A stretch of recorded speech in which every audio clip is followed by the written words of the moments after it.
दो जुड़वा बहनों की पहली रसोई। माँ, मुझसे नहीं बनता ये हलवा। कब से कोशिश कर रही हूँ। 2 बार तो हलवा जल गया और इस बार एकदम पतला पानी बन गया। मैं इस रसोई के काम के लिए नहीं बनी और ना ही हलवा मुझसे बनेगा। अपनी बेटी जिया की इस बात से मालती चिंता में आ जाती है। हे भगवान, क्या करूं मैं इस लड़की का। हलवा भी नहीं बनाया जा रहा इससे। ससुराल जाएगी तो रसोई कैसे संभालेगी। लड़के वालों के सामने तो फट से मुंह फाड़ कर बोल दिया था कि मुझे सब कुछ बनाना आता है।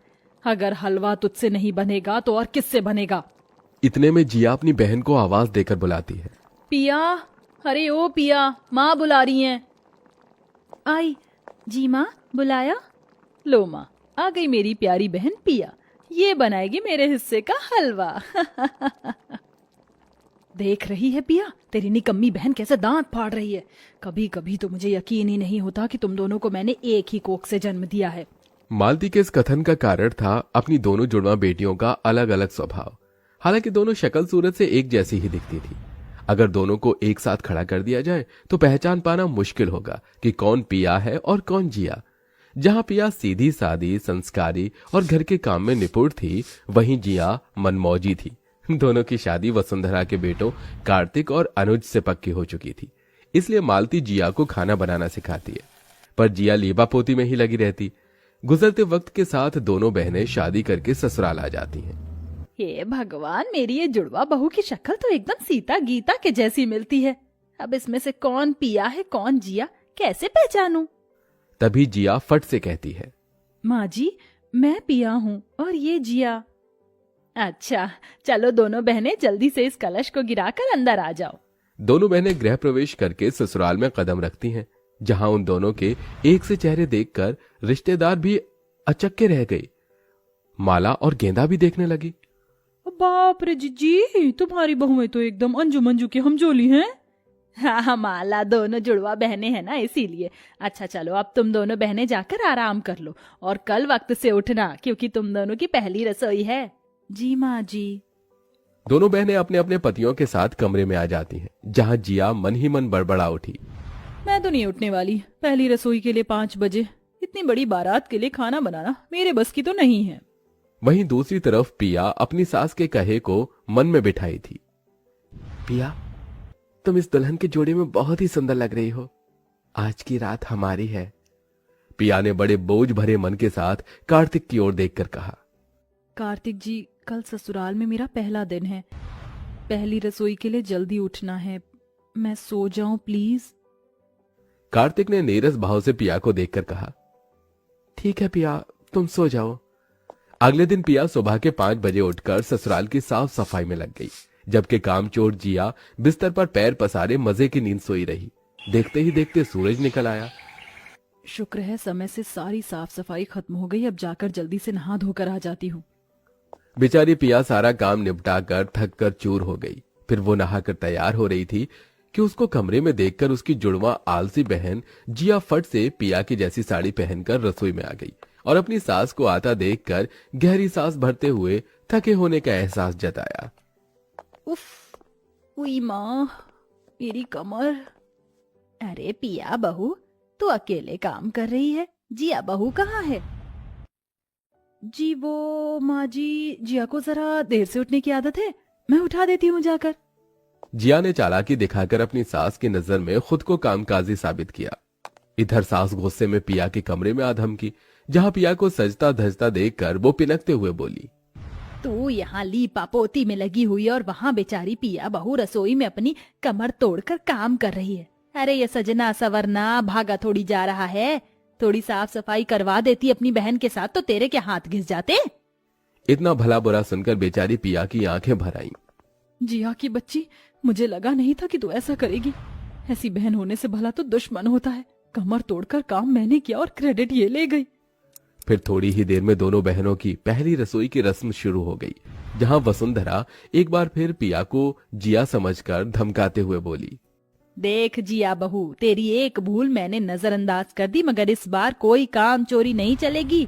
तुम दोनों बहनों को पहले रसोई में सबसे पहले हलवा बनाना है और फिर पूरी छोले राजमा चावल। और हाँ, तेरी बुआ सास को शुगर है तो वो सादे फुलके खाती हैं और माला मौसी को मिठाई बहुत भाती है तो एक आध आइटम बना लेना, गुलाब जामुन और शाही टुकड़ा। डबडबाई आंखों से पिया ने अपनी सास की ओर देखकर कहा, माँ जी इस बार मैं आपको शिकायत का मौका नहीं दूंगी, एकदम अच्छे से पहली रसोई की रस्म करूंगी। पर इतना सब बनाने की बात से जिया का सिर नाचने लगा। उफ, मुझे तो हलवा तक बनानी नहीं आता, इतनी सारी वैरायटी कैसे बनाऊंगी? ओ गॉड, बचा लेना। पिया झटपट से हलवा बना लेती है, वहीं जिया हलवा बनाने में उलझी हुई थी। हलवा तो बन गया, अब जल्दी से मटर पनीर की सब्जी बना लेती हूँ और एक तरफ आटा गूंथ लेती हूँ। जिया जलन से भर गई क्योंकि उसका हलवा बार बार जल जाता था। उफ, हलवा फिर जल गया। अगर इसमें लगी रही तो बाकी खाना कब बनाऊंगी? जो भी है सही है। जिया रोध होकर कच्ची पक्की पूरी तलने लगी।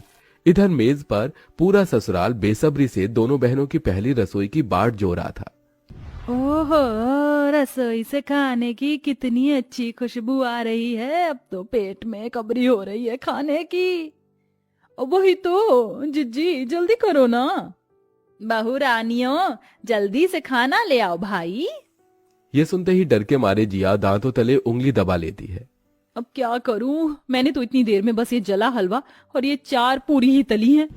तभी जिया अपनी बहन जैसी साड़ी पहने होने का फायदा उठाने के लिए दिमाग दौड़ाती है और बहाने से पिया को भेज देती है। पिया देख, मैं तुझे बताना भूल गई, जीजा जी कब से तुझे बुला रहे थे। अच्छा, मैं देख कर आती हूँ। इतने में जिया फट से पिया का बनाया सारा खाना परोस देती है। ये लीजिए बुआ जी, मौसी जी, गर्मा गर्म पूरी सब्जी हलवा सब रेडी है। सब हबड़ हबड़ खाने लगे। ओए होए होए, क्या बढ़िया स्वाद है, खाने में एकदम नरम नरम पूरी और हलवा तो अमृत से भी मीठा। हाँ, मगर इसकी दूजी बहन कहाँ है? आती होगी माला, ठहर मैं बुलाती हूँ। जिया बहू, जल्दी खाना लेके आ। इतने में जला हुआ खाना लिए पिया आ गई। तभी सबने जला खाना देखकर उस पर खूब गुस्सा किया। ये कैसी भट्टी में से पूरी पका कर लाई है, एकदम जली हुई है, और सीख अपनी बहन से कुछ, बेलूड़ी कहीं की। इतने ताने बाने सुनकर भी पिया ने पलटकर कोई जवाब नहीं दिया, मगर उसका मन चीख चीख कर रो पड़ा। जिया ने मेरे साथ छल कपट किया है, सिर्फ सासू माँ से बड़ाई सुनने के लिए। सभी ने जिया को पहली रसोई में रुपए पैसे गहने बहुत कुछ दिया। ये लो पिया बहू, तुम में हर गुण भरा है, तुम ही इस 9 लखा हार के काबिल हो। धन्यवाद माँ जी। बेचारी मेरी बहन, मैंने उसको बुद्धू बना दिया, इसलिए तो मैंने डिट्टो इसके जैसी साड़ी खरीदी है। इसी तरह दिन गुजरते गए, सब रिश्तेदार भी लौट गए, पर दोनों जुड़वा बहनों के कामों की गलतफहमी वसुंधरा के आगे बनी रही। एक बहू होने का सारा कर्तव्य पिया निभाती, पर बढ़ाई जिया को मिलती।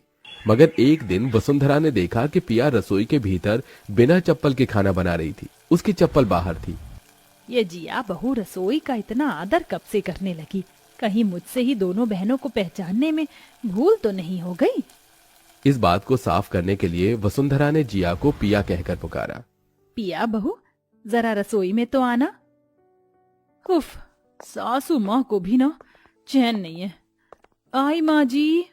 जिया बेधड़क सैंडल पहने रसोई में घुस आई। जी माँ जी, बुलाया? हाँ, वो मुझे ना तेरे हाथों की गर्मा गर्म पूरी खाने का बड़ा मन है, वो जो तूने पहली रसोई में बनाई थी। अभी माँ जी? हाँ बहू, 4 पूरी तलना तेरे बाएं हाथ का खेल है। क्यों नहीं माँ जी, वैसे भी मेरा हाथ एकदम नपा तुला हाथ है। जिया बहू, तू जा बाजार से जरा सब्जी ले आ। वसुंधरा ने पिया को भेज दिया। जिया का चेहरा पीला पड़ गया। उफ, आज तो बुरी फंस गई जिया। जिया ने पिया की तरह नरम नरम पूरी तलने की कोशिश तो खूब की, मगर जली पूरी देखकर सास ने कहा, रहने दे जिया बहू, ये पूरी तुझसे नहीं बनेगी। तूने पिया के नाम का सहारा लिया और मैं हमेशा उस बेचारी को खरी खोटी सुनाती रही, जबकि सर्वगुण संपन्न है वो और कामचोर है तू। सासू माँ, मुझे माफ कर दीजिए, मैं बस खुद को अच्छा साबित करना चाहती थी, मुझे बस एक मौका दे दीजिए। इतने में पिया आ जाती है।